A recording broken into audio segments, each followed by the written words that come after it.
I had the most wonderful audiology experience last weekend. My friend Nancy Schumann, who's a speech pathologist and an auditory verbal therapist in New Jersey, and I ran a support group for kids, middle school kids with hearing loss. There were 7 kids between the ages of 9 and 12, and they had moderate to profound hearing losses. Some of them had hearing aids, some of them had cochlear implants. And we did this as part of an IDA Institute project that I'm working on to help people learn how to run support groups for kids. And we needed to videotape a group of kids, and we got these kids together. Nancy and I were so high on how exciting this experience was that I didn't sleep on Sunday night. I was so excited about this group. The kids were amazing. They didn't know each other. They were all from different schools. They were all mainstreamed, and they were the only kid in their school. And that's one of the things about mainstream kids is that they don't really have peers with hearing loss. They're by themselves. And that's a great thing because it gives them extraordinarily good language models, but they don't have a peer, and that's not a good thing. So we did this group, and we talked about what are the good things about having a hearing loss, and kids told all kinds of jokes about things that they could lip read, conversations that people were having that they weren't supposed to know about. They talked about how the teacher forgot to turn off the FM, and they found out things about the teacher's personal life that they're not supposed to know about, which they did tell the other kids in their class. So they were all kinds of funny stories.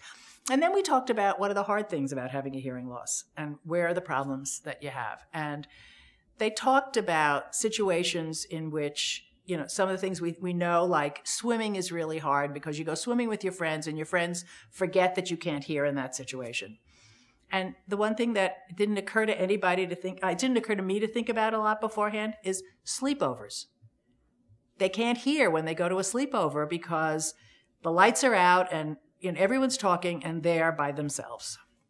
And we talked about what could you do to solve that problem. And, maybe flashlights. Everybody can have a flashlight that they hold in front of their mouth so you can lip read them. We talked about, how much hearing aids help and cochlear implants help and what are the situations in which they don't help. And the kids talked about how people don't understand that the hearing aid's not a perfect solution and that there are still a lot of times when they don't hear and when they need they need repetition. And how hard is it to ask for repetition?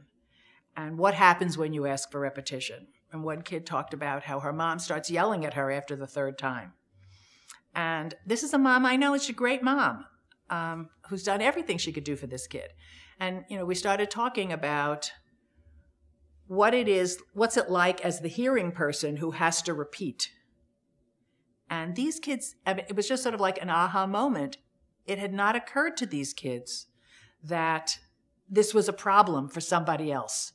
They saw it only as a problem for themselves, that they didn't understand. They didn't get that other people had a hard time also having to repeat. So, at the end of 2 hours, they didn't want to leave. And, we've just got an email from all the parents saying, when are we doing this again? Can we see the video? And I see this as support groups are such an exciting part of working with families that I love it. Every time I do one, I just feel terrific about it. And and there's no question about what it does for the kids and the families because they all get contact with other people who are like them, which they don't get on an everyday basis.